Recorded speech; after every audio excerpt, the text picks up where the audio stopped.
유대인들이 사람의 됨됨이를 평가할 때에 흔히 이런 말을 한다고 합니다. 키스, 코스, 카스라는 것으로 사람의 됨됨이를 판단한다라고 하는 것이지요. 첫 번째 단어 키스라는 단어는 돈주머니를 의미합니다. 그 사람이 돈을 어떻게 사용하느냐를 잘 보면 그 사람이 어떤 사람인가 하는 것을 알 수가 있다라고 하는 것이지요. 그리고 코스라고 하는 말은 잔을 의미하는데 이 잔을 그러니까 술을 어떻게 먹고 그 사람의 태도를 보면 말을 보면 그 사람의 됨됨이를 알 수 있다라고 하는 것입니다. 왜냐하면 취하면 좀 이렇게 그 사람의 속내가 드러나기 때문에 그렇습니다. 세 번째 키스라는 단어는 분노와 연관된 말입니다. 화날 일이 있거나 분노할 수밖에 없는 상황에서 그 사람이 어떻게 태도를 취하는가, 어떻게 행동하는가 라는 것을 통해서 그 분노를 잘 다스리는가, 그걸 통해서 그 사람의 됨됨이를 알 수 있다라고 하는 것이지요. 오늘 우리는 참 무더운 날씨 가운데에 여러 가지 뉴스를 볼 때마다 참 속이 답답하고 또 힘든 소식들을 들을 때가 많이 있습니다. 며칠 전에도 신림동에 한 청년이 묻지마 폭행으로 한 사람이 죽고 또 세 사람이 중상을 입는 그런 안타까운 일이 있었고, 서희초등학교에서는 또 교사 한 명이 여러 가지 또 학부모의 그 학생과 학부모의 그런 일로 인하여서 견디지 못해서 스스로 목숨을 끊는 그런 참 너무나 안타까운 그런 일들을 우리가 접하게 됩니다.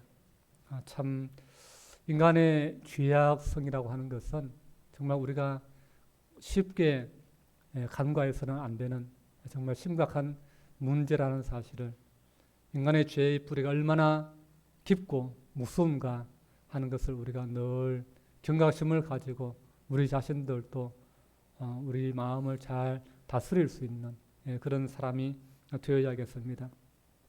기독교의 역사 속에서 이 분노라고 하는 이 덕목은 죄악의 목록은 굉장히 오래된 그 죄악의 목록으로서 7가지 기독교인이 저지르는 큰 죄 가운데 하나로 등록이 되어 있습니다. 우리가 성경을 좀 더 세밀하게 살펴볼 때에 분노와 죄악은 사실 구분되어야 합니다. 왜냐하면 우리가 가지는 분노 가운데 의로운 분노, 정의로운 분노도 있기 때문에 그렇습니다. 그리고 또 화나는 이 감정은 어떻게 보면은 자연스러운 감정 중에 하나이기도 하기 때문입니다.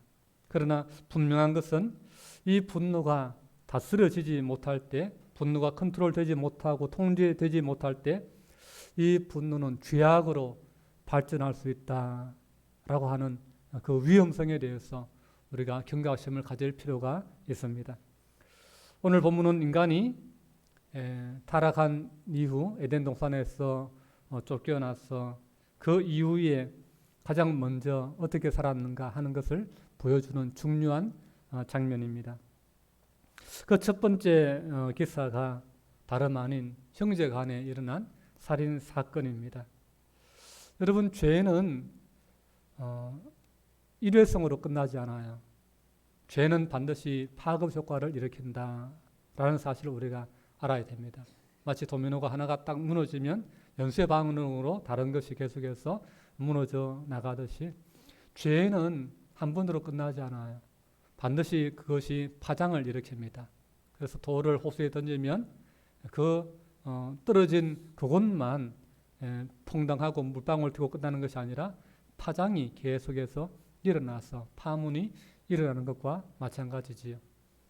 아담과 하와는 선악과를 따먹음으로 하나님처럼 될 수 있다라는 그런 생각을 가졌지만, 그러나 막상 선악과를 따먹은 이후에 오히려 그 인생은 참으로 하나님과 멀어지게 되었고, 오히려 처음 누렸던 그 영광과 그 평안과 그 행복을 다 잃어버리는 결과를 가져오게 되었습니다.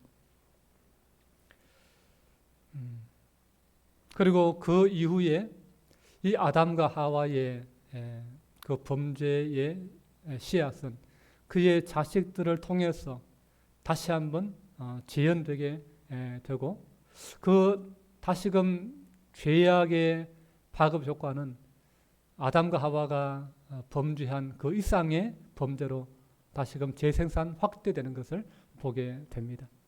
그래서 단순히 뭐 이렇게 남의 것을 하나님이 하지 말라고 한 것을 뭐 먹는 정도가 아니라 하나님이 지으신 생명을 자기 마음대로 해야 하는, 취하는 형제 간의 살인까지로 나아가는 것을 보게 됩니다. 우리는 범죄한 이후에 하나님이 아담과 하와가 죽을 것이라고 두려워했지만, 그러나 하나님께서 그들을 죽이지 않으신 것을 우리가 보았습니다.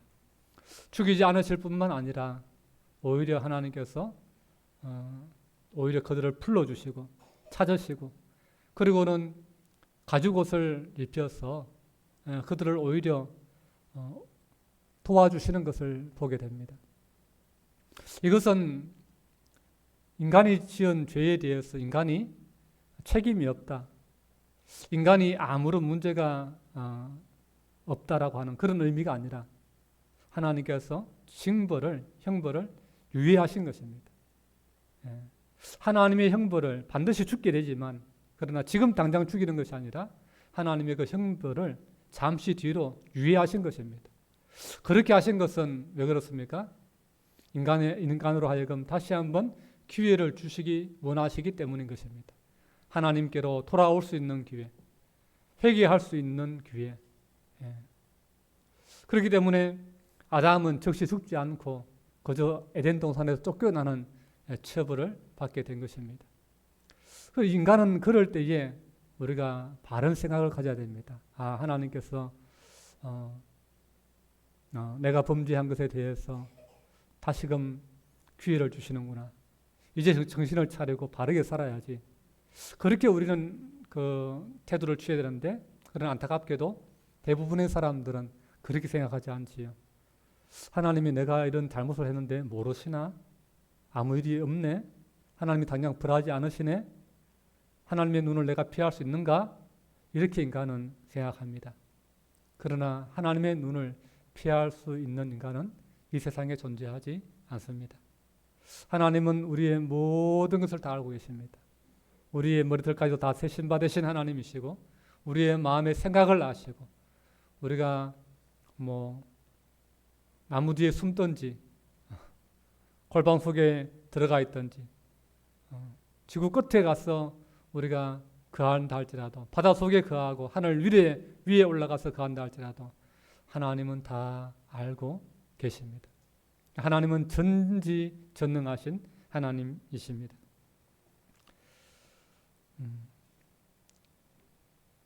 하나님께서 그 심판을 유예하실 때에 인간이 가질 수 있는 최선의 방법은 인생을 잘 바르게 살 수 있는, 타락한 몸이지만 그러나 인생을 가장 잘 살 수 있는 남은 기회를 선용할 수 있는 가장 좋은 방법은 하나님을 인식하는 것입니다. 하나님을 경외하는 것입니다. 하나님에 대한 두려움을 갖는 것입니다. 세상은 내 마음대로 살 수 있는 게 아니에요. 세상은 나보다 더 위대하신 분이 계셔. 나보다 더 높으신 분이 계셔. 나의 모든 것들을 아시고 나를 심판할 수 있는 그분이 계셔. 하나님에 대한 인식, 하나님에 대한 경외관, 하나님에 대한 그 두려움, 이 의식을 가지는 것이 굉장히 우리 인생을 살아가는 데 있어서 우리 인생을 바르게 복되게 살아갈 수 있는 축복입니다. 그것이 바로 하나님을 경외하는 것이고 하나님을 예배하는 것이지요. 그래서 하나님을 경외하는 사람이 지혜로운 거예요. 하나님을 예배하는 삶이 복된 거예요. 그래서 안식일을 기억해서 이렇게 주일마다 하나님 앞에 나와 예배하는 것, 이것이 굉장히 우리 삶의 복입니다. 복입니다. 그래서 나보다 더 크신 존재, 나보다 더 권위 있고 더 위대한 존재에 대한 존경심과 경각심을 가지게 하는 것, 이것이 바로 예배의 하나의 기능이죠. 그래서 우리로 하여금 함부로 행동하지 않도록, 함부로 인생을 막 살지 않도록 브레이크 역할을 해주고, 다시 한번 두려움을 가지고 내가 한 행동에 대해서 책임감을 느낄 수 있도록, 도덕성을 유지할 수 있도록, 양심을 회복할 수 있도록, 양심을 지키고 인간성을 지킬 수 있도록 해주는 것이 바로 하나님에 대한 경외, 하나님에 대한 두려움, 하나님을 향한 존경과 예배인 것입니다. 인간은 만물의 영장으로 창조되었습니다. 인간보다 위대한 존재는 없습니다. 하나님 외에. 그렇기 때문에 하나님마저 우리가 없다면, 내가 세상의 최고라고 한다면 인간은 막 나가는 거예요. 막 나갈 수 있는 거예요. 인간의 죄성은 끝이 없게 퍼져나가게 되는 것입니다. 그렇기 때문에 하나님을 경외하고 하나님을 예배하는 것은 타락한 인간에게는 그야말로 굉장히 귀한 은총인 것입니다. 가인이 제사를 드린 후에 자기의 제사가 하나님 앞에 일납되지 못하자 하나님을 원망하고 자기 동생 아벨을 죽입니다. 이것이 바로 통제되지 않은 분노, 다스려지지 않은 분노가 얼마나 큰 비극을 초래하는가라고 하는 것을 알 수 있게 해줍니다. 여러분, 가인이 왜 그렇게 분노했을까요? 가인은 이 분노를 어떻게 극복했어야만 했을까요? 오늘 우리가 이 본문을 묵상하면서 가인의 사건을 통해서 오늘 우리가 매일 삶의 현장 속에서 우리가 왜 그렇게 분노하고 있는지, 그렇게 그 분노의 유혹을 어떻게 극복할 수 있는지 그것을 배울 수 있기를 바랍니다. 우선 첫째로 가인이 왜 분노했는가? 가인을 분노하게 한 그 정체가 무엇인가? 첫째로 심리학적으로 보면은 공평한 취급을 받지 못한다고 느낄 때 우리는 분노한다고 합니다.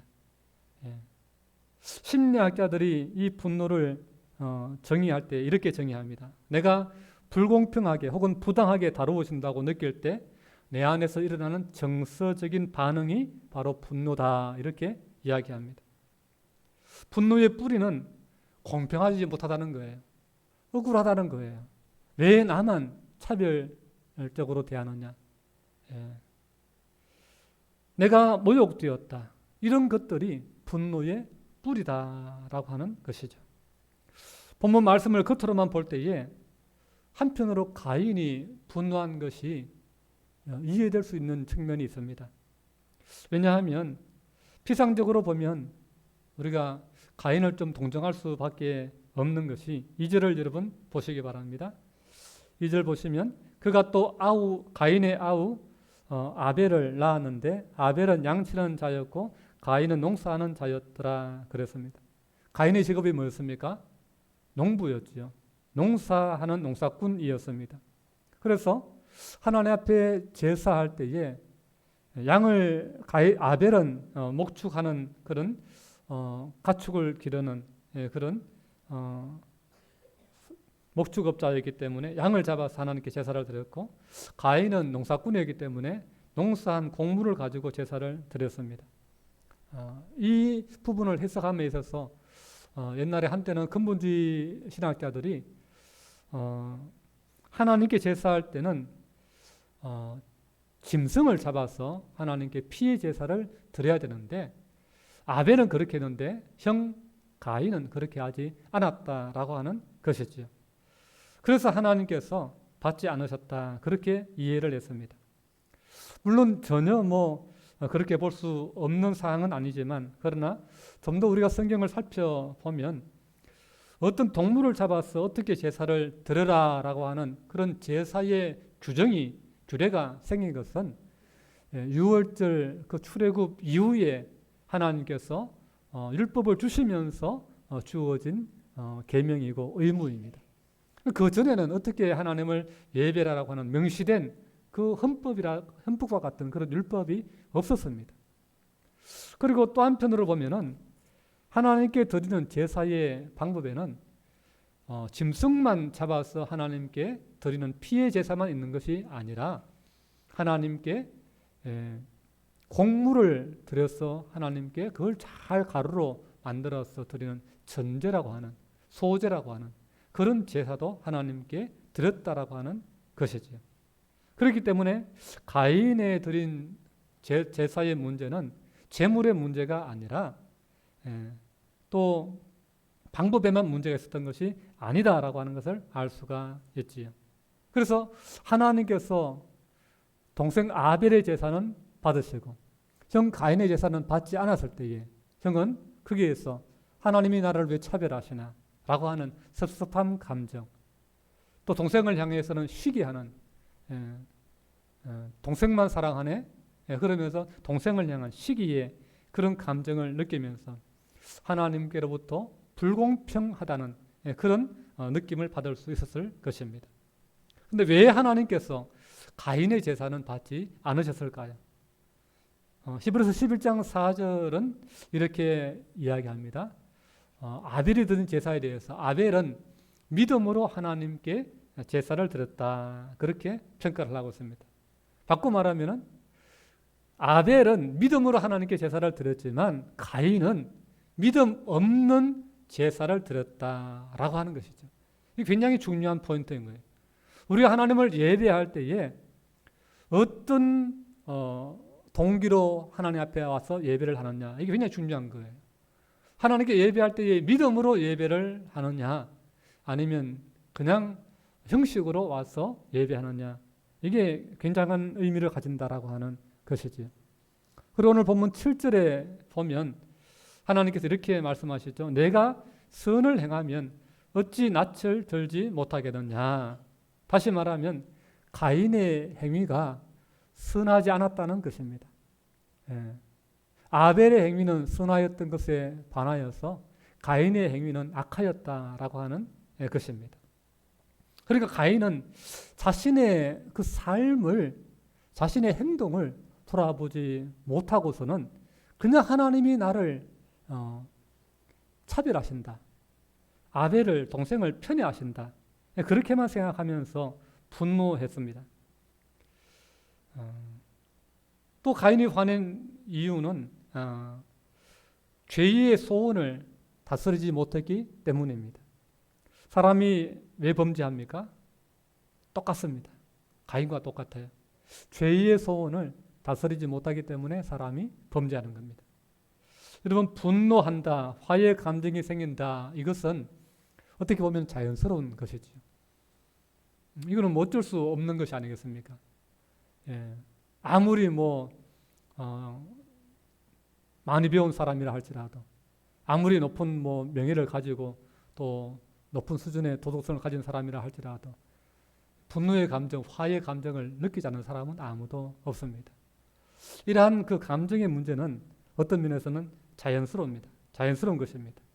그럼 문제는 그 감정이 일어날 때 그것이 죄악으로 발전하지 않도록, 죄악으로 행동으로 나가지 않도록 그걸 잘 차단시켜야 합니다.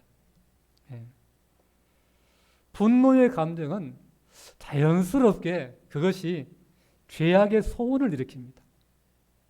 여러분, 내 안에 분노의 감정이 확 일어났습니다. 속이 막 화끈하게 내 안에 뭔가 화가 일어나고 미움이 생기고 분노가 생기고 감정이 격해집니다. 그럴 때에 자연스럽게 내 마음에 소원이 생깁니다. 충동이 생깁니다. 그게 뭔가 누군가를 어떻게 하고 싶은, 때리고 싶은, 욕하고 싶은, 뭔가를 부수고 싶은 그런 내 안에 죄의 욕구들이, 죄의 소원들이 일어난다라고 하는 것입니다. 어떻게 나한테 저런 말을 할 수 있지? 주먹을 알리고 싶은 그런 충동이 일어나는 것이죠. 이게 죄의 소원입니다. 그런데 하나님께서 그 죄의 소원까지도 이해해 주신다는 거예요. 화가 나면 그런 충동이 일어나지요. 억울한 일 당하면 그런 충동이 일어나지요. 그런데 충동이 일어난다고 해서 다 칼을 들고 사람을 찌르거나 다 몽둥이를 들고 모든 물건을 부수거나 사람을 죽이지는 않지 않습니까? 총을 가지고 사람을 쏘거나 그렇게 해서는 안 되는 것이지요. 가인은 거기서 실패한 것입니다. 세상에 죽어야 되고 죽여서 해결된다고 하는 것처럼 무서운 일은 없습니다. 내가 누군가를 폭력으로, 내가 누군가를 때렸어, 죽였어, 부수어서 뭔가를 세상을 바꿀 수 있다. 나를, 내 자신을 행복하게 할 수 있다. 그렇게 생각하는 것만큼 무서운 일이 없습니다. 여러분, 역사 속에서 그런 일이 얼마나 많이 일어났습니까? 2차 세계대전 때 히틀러는 유대인을 다 없애버리면 우리가 더 행복하게 질 수 있고 이 인류가 더 발전할 수 있다. 그렇게 생각했습니다. 그래서 유대인 600만 명을 온갖 잔인한 방법으로 학살했습니다. 이게 얼마나 참 잔인한 일이고 얼마나 비인간적인 일이고 오히려 600만을 죽임으로 말미암아 인류가 더 성숙했습니까? 인류가 더 행복해졌습니까? 인류가 더 발전했습니까? 아니에요. 오히려 그 속에서 인간이 얼마나 악한가 하는 것을 인간의 죄성이 정말 괜찮아 보이고 온갖 어떤 매너를 지키고 온갖 교육을 받고 온갖 그 화려한 옷을 예쁜 옷을 차려입고 화장을 하고 그렇게 교양 있게 보이는 그 인간의 내면이 얼마나 악한가 하는 것을 우리는 오히려 발견하게 되는 것이지. 캄보디아의 폴포트는 지성인을 300만 명을 죽였습니다. 지성인들만 죽였어요. 왜냐? 화이트 칼라가 문제다라고 이렇게 생각했기 때문입니다. 똑똑한 사람들이 노동자들을 착취한다. 못 배운 사람들을 이용한다. 그렇게 생각해서 똑똑한 사람들 다 죽였어요. 그래서 대학 나온 사람들 다 죽였습니다. 이유 불문하고 대학 나왔다는 이유로 다 죽였습니다. 그리고 학교 선생님들 다 죽였습니다. 왜? 많이 배우고 똑똑하고 남을 가르쳐서 들기 때문에.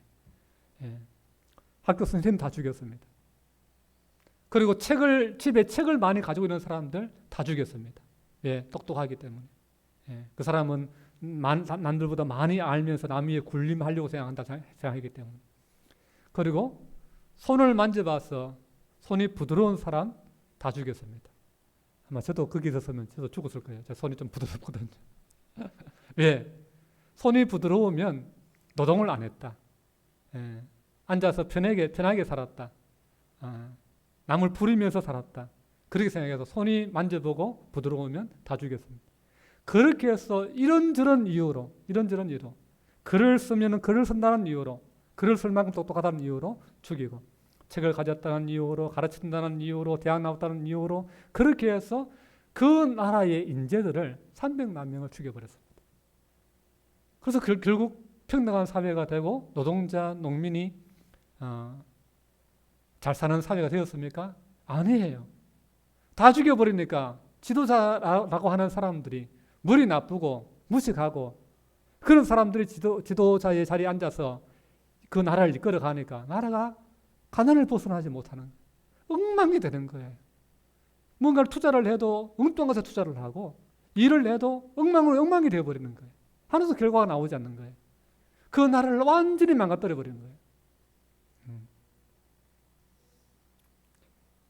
중국의 문화혁명도 마찬가지입니다. 그때는 그것이 정말 가장 세상에서 자랑스러운 일이고 그들이 인류 발전을 위해서 해야 될 일이라고 생각하면서 그들은 혁명을 일으킨다. 이 세상을 발전시킨다라고 생각했지만 그러나 그 일로 인해서 얼마나 많은 사람이 죽어나갔습니까? 얼마나 그 나라가 가난하게 되었고 더 경제 발전이 후퇴하게 되었는지 모릅니다. 여러분, 죽여서 해결하고 제거해서 해결하는 이 방법은 근본적으로 잘못된 방법인 거예요. 예. 여러분 7절 말씀 보시기 바랍니다. 7절 말씀 우리 같이 읽습니다. 시작. 내가 선을 행하면 어찌 낯을 들지 못하겠느냐. 선을 행하지 아니하면 죄가 문에 엎드려 있느니라. 죄가 너를 원하나 너는 죄를 다스릴지니라. 아멘. 죄가 너를 원하나 그랬습니다. 이 말은 죄가 우리 마음 가운데에 소원을 주는 것입니다. 죄의 소원이 있어요. 그러나 그 죄를 어떻게 해야 된다고요? 죄를 다스려야 된다. 죄를 다스리라는 거예요. 죄가 나를 향해서 너 이렇게 해. 내 소원은 이거야. 저 사람 칼로 찔러. 몽둥이로 때려. 총으로 쏴. 그렇게 죄가 나에게 자기의 소원을 말하지만 그건 안 돼. 그건 해서는 안 되는 거야. 화가 나지만 그렇게 해서는 안 돼. 화가 나지만 그런 말은 해서 안 돼. 이렇게 통제할 수 있는 그런 사람이 되어야 된다라고 하는 것입니다. 많은 가정에서 수많은 그 이혼이라고 하는 아픔들이 생겨나지 않습니까? 이것이 우발적으로 충동적으로 일어나는 게 아니에요. 예. 계속해서 그 마음의 죄의 소원을 내가 들어줘 버리는 거예요. 해서는 안 될 말을 죄의 소원을 들어주면서 온갖 험악한 말을 상대에게 퍼붓는 거예요.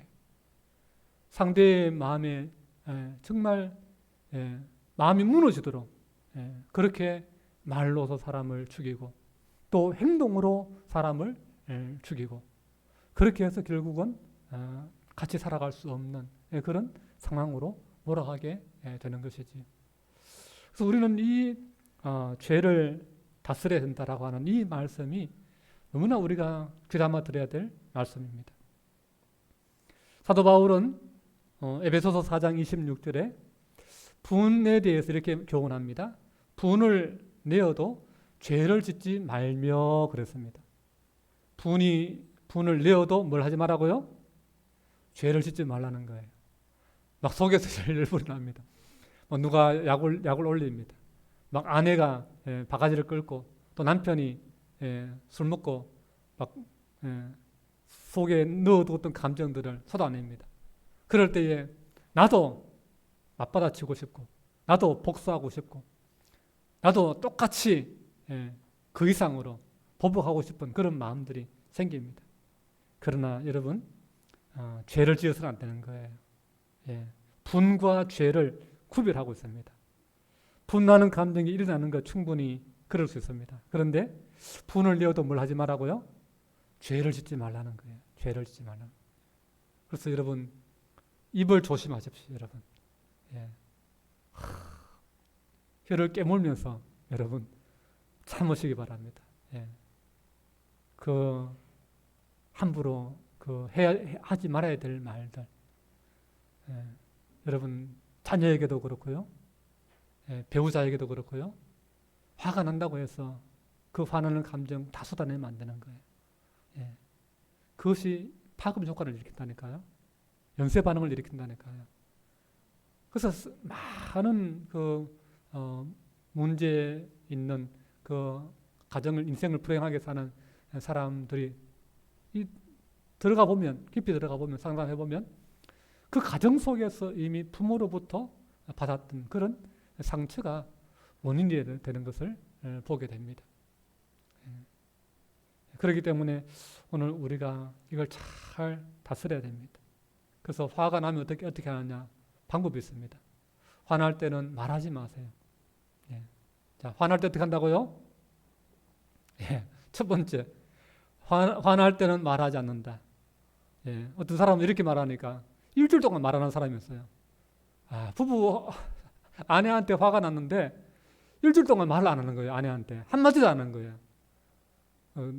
그것도 목사님이 제가 아는 목사님인데 사모님이 죽으려고 하는 거예요. 사모님이 미치려고 하는 거예요.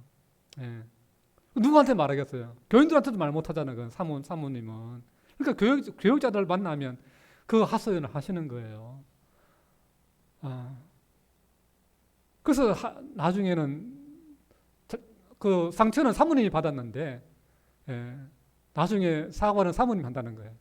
여보 제발 좀 내가 잘못했으니까 말 좀 하라고 그렇게 완전히 뒤바뀌는 그런 어떤 현상들이 일어난다는 거예요. 참 나쁘죠, 목사님들도. 예. 예. 화나면 말하지 말라는 거, 즉각적으로 말하지 말라는 거예요. 계속 말하지 말라는 것이 아니라, 예, 여러분 계속 말하지 않으면 됩니다. 예, 하루 정도만 말 안 하더라도 하루 정도만 말하지 마시고 그 다음 날에는 방긋 웃으면서 말하셔야 됩니다. 예, 푸셔야 돼요. 푸셔야 돼요. 예, 그러나 즉각적으로 감정이 확 올라왔을 때의 그 감정 상태로 죄가 나에게 요구하는 그 말, 죄가 나에게 하도록 하는 그 충동적인 그 폭력의 말, 저주의 말, 그 말을 하지 말라는 거예요. 예, 그 순간. 그래서 그 사람 보면, 같이 있으면 그걸 견디기 힘드니까 밖에 나가서요. 밖에 나가서요. 그래서 그냥 강가를 걷든지, 그냥 바람을 쐬든지, 그렇게 하면서 일단은 그 상황 가운데 벗어나십시오. 그러면 시간이 뭐다? 시간이 약이다. 시간이 지나면 정서적으로 회복이 일어납니다. 이게 가라앉습니다.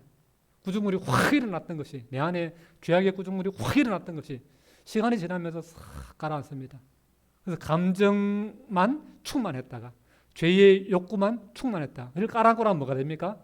이성적인 분별이 되는 거예요. 이성적인 판단이 되는 거예요. 그래서 그 상황을 다시 돌아보게 되고, 마치 바둑을 뜨고 난 다음에 다시 검토를 하듯이, 재가를 하듯이 그 상황을 돌아보게 됩니다. 그러면서 뭐 때문에 내가 이렇게 화가 났지? 그 사람은 왜 나에게 그렇게 했지? 그러면서 하나하나 정리가 됩니다. 때로는 이해도 되고요. 때로는 내가 잘못한 게 뭔지 깨달아지기도 합니다. 그래서 시간이 필요한 거예요. 즉각적으로 말하면 안 됩니다. 그리고 분을 내어도 죄를 짓지 말며 그랬는데 그 다음에 나오는 말씀이 뭐냐면 해가 질 때까지 분을 품지 말라 그랬습니다. 여러분 언제까지 분을 품지 말라고요? 해가 질 때까지. 유대인들의 그 날짜의 개념은요, 해가 지면 그 다음 날이 되는 거예요. 해가 지기 전까지는 오늘이에요. 아침에 해가 떠서 해가 지기 전까지는 오늘이에요. 근데 해가 딱 져버리면 그 다음 날로 넘어가는 거예요. 그 말은 무슨 말이냐면은 우리가 우리 마음속에 분노의 감정이 일어난다 할지라도 그날로 끝내라는 거예요. 그 미움의 감정, 그 분노의 감정, 그 혈기는 그날로만 딱 정리를 해야지 그 다음 날, 그 다음 날로 이렇게 계속해서 연장시키지 말라는 거예요. 그것은 나를 파괴시키고 다른 사람을 파괴시키는 거예요. 그 감정을 그 다음 날 가져가 보세요. 내가 행복하겠습니까? 내가 정상적인 삶을 살아갈 수 있겠습니까? 내가 얼굴이 펴질 수 있겠습니까? 만나는 사람들마다 내 얼굴을 보고 어떻게 반응하겠습니까? 긴장하지 않겠습니까? 염려하지 않겠습니까? 직장 생활 속에서 내가 온전하게 그 업무를 제대로 평상시처럼 감당할 수 있겠습니까? 결국 나에게 엄청난 피해를 끼치는 거예요. 감정적인 소모를 엄청나게 가져가 버리는 거예요. 그렇기 때문에 나를 위해서라도 하루를 넘겨서는 안 되는 거예요. 자고 나면 사실은 좀 풀리기는 풀립니다. 자고 나면 풀리기는 풀립니다. 어쨌든 하나님은 우리가 해지기 전에 가능하면 그날에 그 감정을 그 다음 날로 가져가지 마라. 분을 가져가지 마라. 그렇게 말합니다. 그래서 여러분 그 분노를 묵상하시면 안 돼요. 그 분노를 묵상하시면 안 됩니다. 그 사람의 그 비수 같은 그 말을 내 마음에 품고 그 말만 묵상하면 안 됩니다. 그래서 그걸 빨리 그것을 떨쳐내야 됩니다. 잘 내 마음을 다스려야 됩니다. 그게 다스리는 거예요.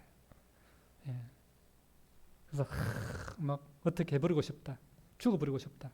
그걸 다스려야 되는 거예요. 성경은 나아가서 우리에게 그 분노의 감정을 참기만 할 것이 아니라 그냥 품지 말라고만 하는 것이 아니라 죄를 짓는 데까지 나가지 말라고만 하는 것이 아니라 좀 더 그건 소극적인 방법이고 좀 더 적극적인 방법을 가져라 그렇게 말합니다.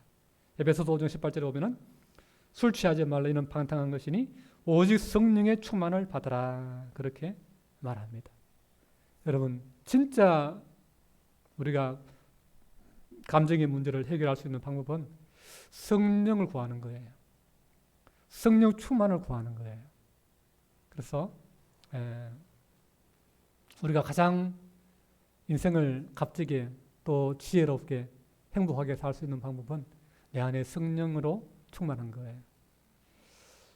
그 예수원을 강원도 그 태백에 예수원이라고 하는 그 영성 공동체가 있습니다. 아리 토레이 목사님이 그 대천동 신부라고 한국 이름인데 그분이 세운 수도원과 같은 그런 공동체입니다. 저도 한 번씩 이제 거기 가서 수가를 보내기도 했는데 그분이 굉장히 이렇게 성령 충만하신 분이고 또 성령에 관해서 책도 쓰시고 그런 분인데 그분이 이런 말을 합니다. 나는 아침에 일어나서 제일 먼저 이 기도를 한다. 그 기도가 뭐냐 하면 하나님 오늘도 나를 성령 충만하게 도와주십시오. 나는 성령 충만 없이 하루 길을 걷는 것이 두렵습니다. 그리고 그는 이렇게 말합니다. 내가 성령 충만하다고 느끼지 않을 때 나는 말을 조심한다. 왜냐하면 성령 충만하지 않을 때 내가 하는 말은 종종 실수일 때가 많고 실언일 수가 있고 이웃들에게 상처를 입힐 수가 있기 때문이다. 나는 내가 성령 충만하다고 느끼지 않을 때 중요한 결정을 유보한다. 내가 성령 충만하지 않을 때 결정할 때 종종 내 결정은 잘못될 수 있고 나는 믿지 않는 사람과 꼭 마찬가지의 이기적인 결정을 할 수 있기 때문이다. 그랬습니다. 그래서 우리가 성령 충만할 때에 우리의 마음을 잘 컨트롤할 수 있다라고 하는 것을 우리가 알아야 됩니다. 그리고 우리는 나아가서 우리의 마음 가운데 예수 그리스도를 생각해야 됩니다. 누구를 생각하라고요? 예수님을 생각해야 됩니다. 나를 미워한 사람, 그 사람을 생각하는 것이 아니라 상처받은 그 말을 묵상하는 것이 아니라 예수님을 생각하는 거예요. 왜? 예수님도 상처받으신 분이거든요. 예수님보다 더 상처받은 분은 없습니다. 그렇게 발까지 씻어준 제자인데 그 제자한테 달랑 은30에 팔아먹혔어요. 세상에 그런 배신도 그런 배신이 있습니까? 예. 그냥 돈 떼먹고 달아나는 정도가 아니라 아예 사람의 목숨을 팔아버리는 그런 배신을 당했습니다. 얼마나 큰 상처입니까? 무죄한 자기를 억울한 재판에 넘겨주어서 자신을 채찍질하고 못을 박습니다. 얼마나 억울합니까? 예. 그러나 그 십자가를 앞에 두고 주님 어떻게 합니까? 하나님께 기도하지 않습니까? 하나님 내가 이것을 마셔야 됩니까? 하나님의 뜻을 묻지요. 그래서 우리가 어떤 감정의 문제, 죄의 욕구가 일어날 때에 내 감정에 집중하지 마시고 하나님의 뜻은 뭘까? 거기에 우리가 집중해야 되는 거예요. 예수님은 어떻게 하셨는가? 거기에 우리가 집중하셔야 되는 거예요. 먼저 상처를 입으신 그 주님을 묵상하면 상처를 입으신 주님이 내 마음을 만져주시는 거예요. 내 마음에서의 은혜를 베풀어 주시는 거예요. 그분의 흘리신 피로 우리를 덮어주시는 거예요. 그럴 때 우리는 우리의 마음의 회복을 우리가 얻을 수 있는 것입니다. 여러분,